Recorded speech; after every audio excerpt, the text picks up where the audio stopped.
আমার নাম বিপ্লব। যখন আমার বিয়ে আমার বউয়ের সাথে করানো হয় তখন ও খুবই দুর্বল ছিল। আমার বন্ধুরা আমাকে বলেছিল যে বউ সবসময় একটু হৃষ্টপুষ্ট হওয়া ভালো, না হলে লাইফে খুবই সমস্যায় পড়তে হয়। সেই সময় আমার লাইফের ব্যাপারে ওদের কথা বলা আমার ভালো লাগতো না, তাই আমি বললাম আমার মোটা মহিলা একদমই পছন্দ না। আমার বন্ধুরা বলেছিল যে তুই আমাদের কথা বুঝতে পারছিস না। আমি বলেছিলাম যে তোরা আমার কথা বুঝতে পারছিস না, আর তোদের নিজেদের চরকায় তেল দেওয়াই ভালো। আমি তো রাগের মাথায় ওদেরকে দুটো বেশি কথাও শুনিয়ে দিয়েছিলাম, কিন্তু ওরা আমার বন্ধু, তাই ওরা খারাপ মনে করেনি। কিন্তু যখন আমি আমার স্ত্রীর সঙ্গে 2-1 দিন থাকলাম তখন আমি অনুভব করলাম যে আমার বউয়ের অবস্থা তো সত্যিই খারাপ। ওকে দেখে তো এরকম মনে হতো যে ও একটা হাড়ের কাঠামো।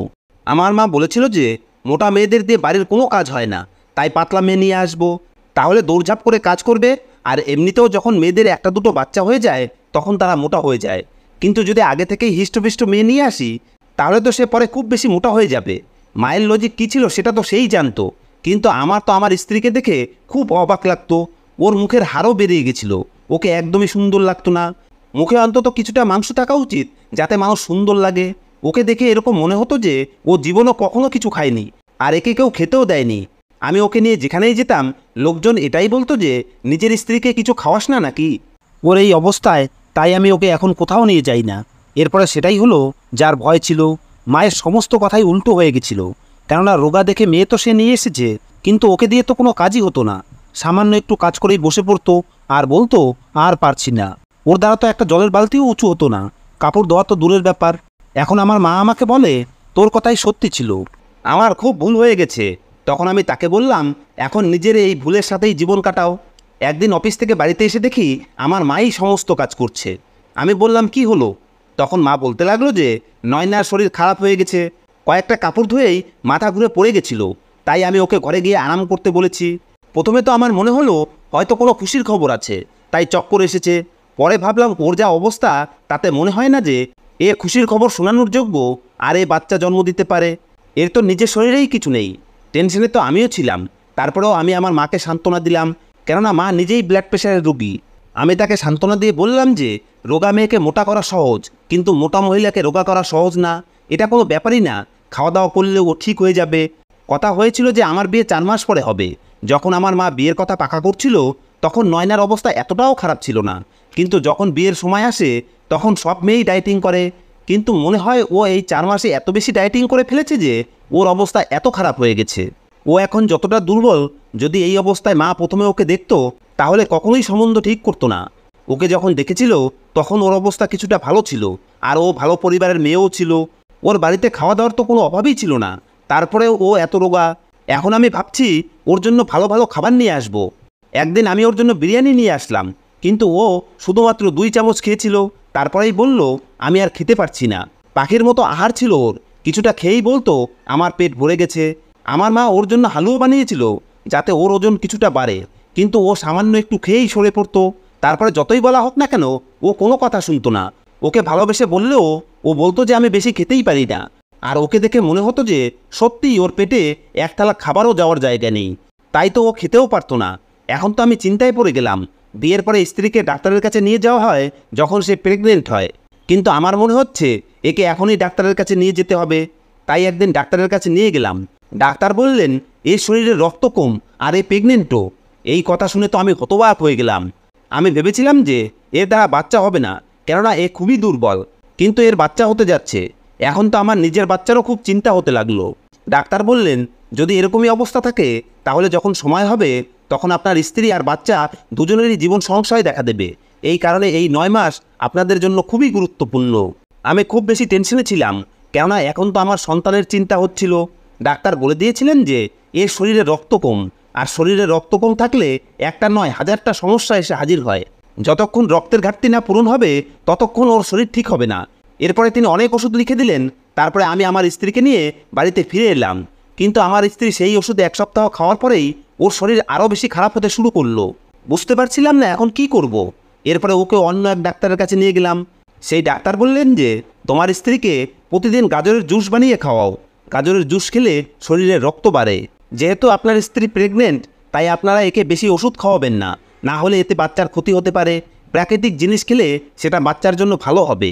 আমি অফিস থেকে বাড়িতে ফেরার সময় রাস্তাতে একটা দোকান পড়তো যেখানে ফ্রেশ জুস পাওয়া যেত। সেখান থেকে প্রতিদিন 1 গ্লাস জুস বাড়িতে নিয়ে আসতে লাগলাম। এখন আমি ওর দিকে নজর রাখতে শুরু করলাম। ওকে জিজ্ঞেস করতাম, তুমি জুস খেয়েছো কিনা? আমার বউ আমার বাচ্চার মা, এই কারণে আমার ওকে নিয়ে চিন্তা হতো। আর একটা ব্যাপার ছিল যেটা শুধুমাত্র আমরা দুজনেই জানতাম। না আমি আমার মাকে বলেছি, আর না তো ডাক্তারকে বলেছি যে আমার স্ত্রী আমার থেকে দূরে দূরে থাকে। ও আমার থেকে এতটা দূরে দূরে থাকতো যে মনে হতো না যে আমার বিয়ে হয়েছে। তবুও আমি ওকে এটাই বললাম যে তোমার যেমন ঠিক মনে হয় তুমি সেরকমই করো। আমি খারাপ মানুষ ছিলাম না, এই কারণে ওকে সময় দিচ্ছিলাম। আমাদের বিবাহিত জীবন শুধু 20% ছিল, বাকি 80% সময় এরকম মনে হতো যে আমরা দুজন একে অপরকে চিনিই না। কিন্তু এই 20%-এর ফলেই আমাদের বাচ্চা হতে যাচ্ছিল, যেটা অনেক বড় ব্যাপার। একদিন ও আমাকে বলতে লাগলো যে তুমি আমার জন্য জুস না এনে বরং একটা জুস বানানোর মেশিন এনে দাও, আমি বাড়িতেই জুস তৈরি করে নেব। আমি বললাম সেটা তো খুব ভালো। এরপরে আমি ওকে মেশিন এনে দিলাম। কিন্তু অদ্ভুত ব্যাপার এটাই যে ও রাতের বেলা জুস বানাতো। কেননা এক রাতে যখন আমার ঘুম ভাঙলো তখন দেখলাম যে ও বিছানায় নেই, আর অন্য ঘর থেকে মেশিন চলার আওয়াজ আসছে। আমি অবাক হয়ে গেলাম যে মাঝরাতে ও জুস বানিয়ে খাচ্ছে নাকি। এরপরে যখন ঘরে এলো তখন আমি জিজ্ঞেস করলাম, এত রাতে কী করছিলে? আমার প্রশ্ন শুনে ও ঘাবড়ে গেল। তারপরে বলতে লাগলো, জুস বানিয়ে খাচ্ছিলাম। আমি বললাম, কোথায় তোমার জুস? তখন বলল, সেটা তো আমি বানিয়ে খেয়ে নিয়েছি। আমি বললাম, এই কাজ রান্নাঘরে কেন করো না? তখন ও বলল, রান্নাঘরে কারেন্টের বোর্ডটা খারাপ হয়ে গেছে, এই কারণে আমি পাশের ঘরে বসে বানাচ্ছিলাম। কিন্তু ওকে দেখে এরকম মনে হচ্ছিল যে ও মেশিনে নয় বরং হাত দিয়ে থেতলে থেতলে জুস বানিয়েছে। প্রায়ই ও সারা রাত ঘুমাতো না, কারণ আমি যখনই ওর দিকে তাকাতাম তখনই ওকে নাড়াচাড়া করতে দেখতাম। এর মানে ও জেগে আছে। আমার মা তো বলতো, যখন কোনো মেয়ে প্রেগনেন্ট হয় তখন শুরুর 2 মাস তাদের খুব বেশি ঘুম হয়। কিন্তু আমার স্ত্রী তো সারা রাত জেগে থাকতো, আর রাত জাগার কারণে দিনের বেলা ওর মাথা ঘুরতো। আমার মা খুব অস্বস্তিতে ছিলেন। তিনি বলছিলেন যে খুব অদ্ভুত অবস্থায় ফেসে গেছি। ভেবেছিলাম বৃদ্ধ বয়সে বৌমা আমার সেবা যত্ন করবে, কিন্তু এখানে তো এ আমার কাছ থেকে সেবা যত্ন নিচ্ছে। মায়ের রোজ রোজ এক কথা শুনতে শুনতে বিরক্ত হয়ে গেছিলাম। এই কারণে একটা চাকরানি রেখে দিলাম, আর ওকে বললাম তোমাকে বাড়ির সমস্ত কাজ করতে হবে। আর মাকে বললাম তোমাকে আর কোনো কাজ করতে হবে না। ডাক্তার এটাও বলেছিল যে আপনি আপনার স্ত্রীর থেকে দূরে থাকবেন, এটা আপনার বাচ্চার জন্য ভালো হবে। আমি আমার সন্তানের জন্য সব কিছু সহ্য করতে পারতাম, কেননা বাবা হওয়া সহজ ব্যাপার না। বাবা হওয়ার জন্য প্রথম দিন থেকেই আত্মত্যাগ করতে হয়। একদিন আমার মা আমাকে বলল যে তুই বাইরে থেকে জুস আনা বন্ধ করে দিয়েছিস। আমি বললাম, হ্যাঁ, সেই জন্যই তো মেশিন এনে দিয়েছি, সেটা দিয়ে নিজেই জুস বানিয়ে খায়। এ কথা শুনে আমার মা বললেন, ওকে বলিস আমার জন্য যেন 1 গ্লাস করে বানিয়ে নেয়। এখন আমি মাকে কিভাবে বলতাম যে ও মাঝরাতে জুস বানায়? আমি ওকে জিজ্ঞেস করেছিলাম যে তুমি এত রাতে জুস বানিয়ে খাও কেন? তখন ও বলেছিল দিনের বেলা খেতে মন চায় না। আজকে আমি ওকে বললাম, যখন জুস বানাবে তখন 1 গ্লাস বেশি বানিয়ে ফ্রিজে রেখে দিও, সকালে মা খেয়ে নেবে, তারও জুস খাওয়ার খুব ইচ্ছে। এই কথাটাতে ও কিছুটা ঘাবড়ে গেল।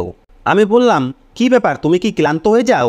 এই জন্যই আমি বলেছিলাম যে আমি বাইরে থেকে জুস নিয়ে আসি, কিন্তু তুমি নিজেই বানাতে চাইতে। ও বলল, এরকম কোনো ব্যাপার না, আমারও নিজের সন্তানকে নিয়ে চিন্তা হয়। আমিও চাই আমার বাচ্চা সুস্থ সবলভাবে এই পৃথিবীতে আসুক, আর আমিও ওর দেখাশোনার জন্য সুস্থ থাকি। বউয়ের কথা ঠিকই ছিল, বাড়িতে বানানো জিনিসের থেকে ভালো জিনিস আর কি হতে পারে। আমি প্রতিদিন আমার স্ত্রীর জন্য 1 কিলো ফল নিয়ে আসতাম, আর ও নিজেই জুস বানিয়ে খেয়ে নিত। প্রতিদিন আমি ফলের খোসাও দেখতে পেতাম, তার মানে ও ফল খাচ্ছিল।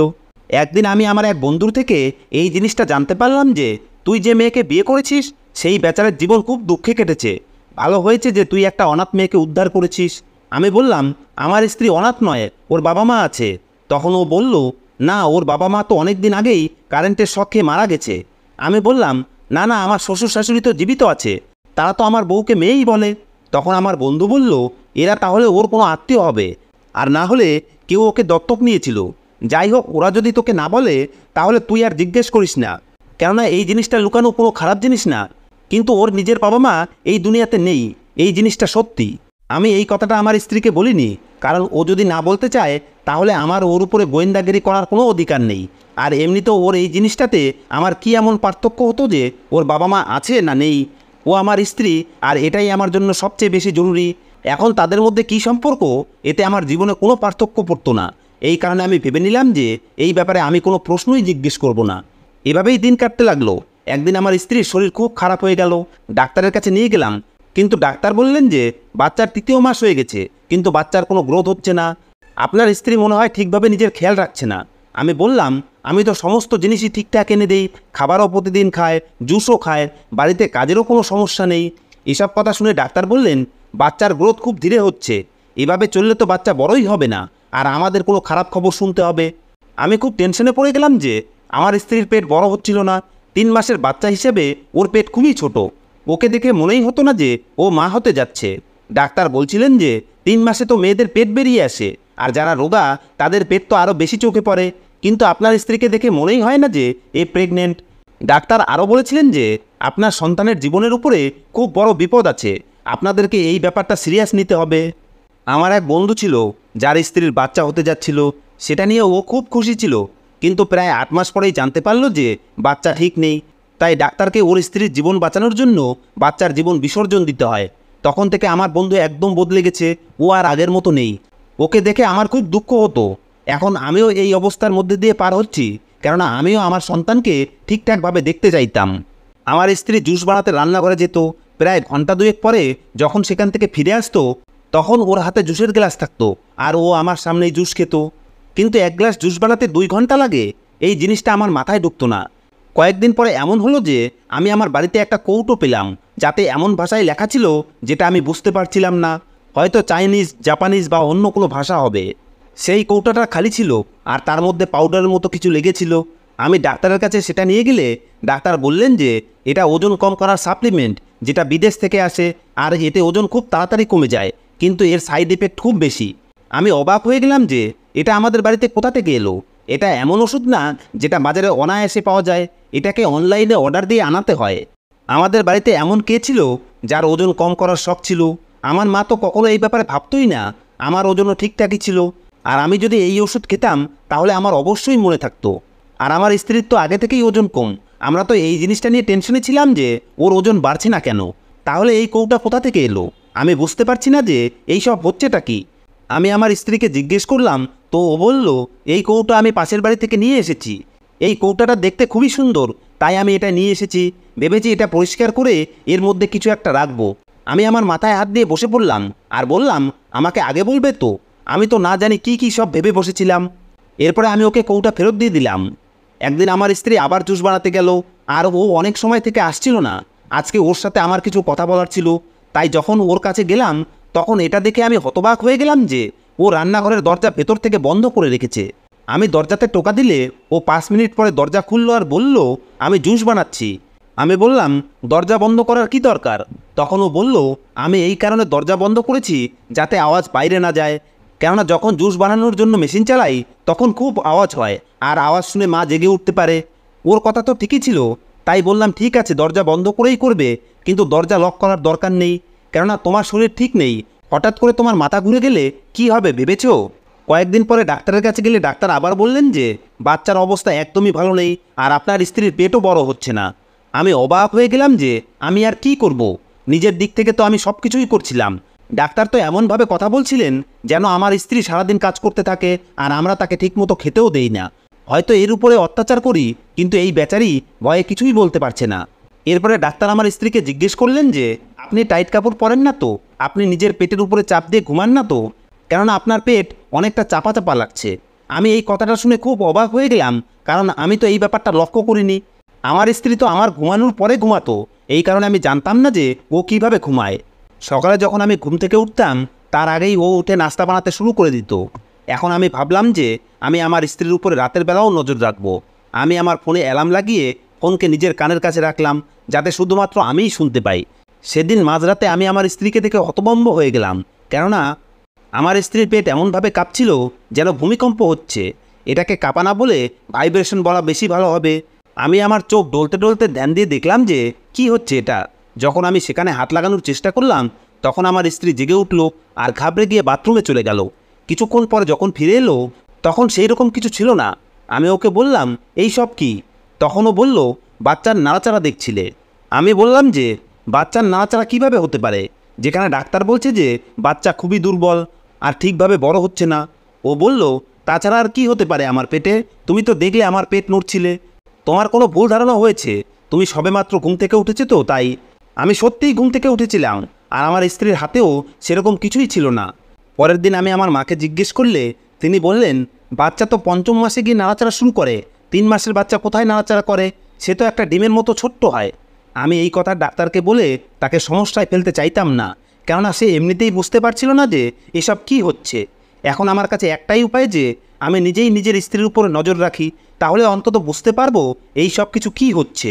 কিছুদিন পরে জানতে পারলাম যে আমাদের রান্নাঘর থেকে খুবই বাজে গন্ধ বেরোচ্ছে। যখন ভালো করে দেখলাম তখন জানতে পারলাম যে আমাদের ফ্রিজের পিছনে খাবারের অনেক জিনিস পড়ছে। কিন্তু এগুলো তো সেই ফল যেগুলো আমি আমার স্ত্রীর জন্য কেটে প্লেটে করে নিয়ে দিতাম আর বলতাম আমি অফিসে যাচ্ছি, তুমি এগুলো খেয়ে নিও। কিন্তু ও সেগুলো না খেয়ে ফ্রিজের পিছনে ফেলে দিত। আমি আমার স্ত্রীকে এটা জানতে দিলাম না যে আমরা এই জিনিসটা জেনে গেছি। আমি জায়গাটা পরিষ্কার করে দিলাম, কেননা সেই দিন আমার স্ত্রী নিজের বাবার বাড়ি গিয়েছিল। আমার স্ত্রীর হাবভাব খুবই অদ্ভুত। ও তো ততটুকুও খেত না যতটা একজন মানুষের খাওয়া উচিত। 2 ঘন্টা ও রান্নাঘরে বন্ধ হয়ে কী সব করতো, আর যে খাবার জিনিস আমি ওকে দিতাম ও ফেলে দিত। ওর কি আমাদের বাচ্চার কোনো চিন্তাই নেই? ও কি মা হতে চায় না? যদি ও মা হতে না চাইতো তাহলে এই কথাটা আমাকে আগেই বলতে পারতো। এইসব ভেবেই আমার নিজের রক্ত গরম হয়ে যাচ্ছিল। একবার আমি আমার স্ত্রীকে আইসক্রিম খাওয়ানোর জন্য নিয়ে গেছিলাম। আমি দোকান থেকে আইসক্রিম কিনে ওকে বললাম আজকে তোমাকে আমার সামনে বসে আইসক্রিম খেতে হবে, আর এই পুরো আইসক্রিমটা খেতে হবে। কিন্তু আমার স্ত্রীর মুখের অবস্থা এমন হয়ে গেল যেন আমি ওর সামনে বিষ রেখে দিয়েছি। অনেক কষ্টে ও 1 চামচ খেলো, তারপরে বলতে লাগলো আমার ইচ্ছা করছে না। আমি বললাম এটা অনেক দামি, খেয়ে নাও, আমার টাকাটা নষ্ট করো না। কিন্তু ও খাচ্ছিলই না। এরপরে যখন আমি কিছুটা জেদ করলাম তখন ও চিৎকার করে বলতে লাগলো আমি বলছি খাবো না, তবুও তুমি আমার পিছনে পড়ে আছো কেন? আমি খাবো না মানে কোনো মতেই খাবো না, না হলে তো আমি মোটা হয়ে যাব। আমি মোটা হয়ে যাব এ কথার মানে কি? কিছুদিন পর তো এমনিতেই ওর পেট মোটা হতে যাচ্ছে, তাহলে ও এসব কি বলছে? যাই হোক, আমি সেদিনের মতো ওকে বাড়িতে নিয়ে এলাম।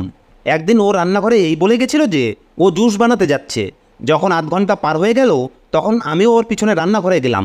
সেখানে গিয়ে দেখলাম দরজা ভেতর থেকে লক করা। আমি চাবি দিয়ে দরজা খুলে ভেতরে ঢুকতেই ও হতভম্ব হয়ে গেল, আর সামনের দৃশ্য দেখে আমি হতবাক হয়ে গেলাম। আমার স্ত্রী গাজরের জুস বানিয়েছিল, কিন্তু সেই জুসের মধ্যে রোগা হওয়ার সাপ্লিমেন্ট মেশাচ্ছিল। তার মানে সেই কৌটো যেটা আমি পেয়েছিলাম সেই রকম কৌটো ওর কাছে আরও ছিল, যদিও ও বলেছিল যে সেটা পাশের বাড়ি থেকে নিয়ে এসেছে। তার মানে ও ফলের জুসের মধ্যে রোগা হওয়ার সাপ্লিমেন্ট মিশিয়ে খেত, আর ফলও খেত না, বরং ডিপ ফ্রিজের পিছনে ফেলে দিত। আরেকটা জিনিস দেখে আমি হতবাক হয়ে গেছিলাম, সেটা হলো আমার স্ত্রী নিজের পেটের উপরে একটা মেশিন লাগিয়ে রেখেছিল, যেটা ভাইব্রেশনের কারণে কাঁপছিল, আর এভাবেই ওর ওজন কম হতো। এটা সেই মেশিন যার আওয়াজ যাতে আমরা না পাই সেই কারণে ও জুসের মেশিন চালাতো।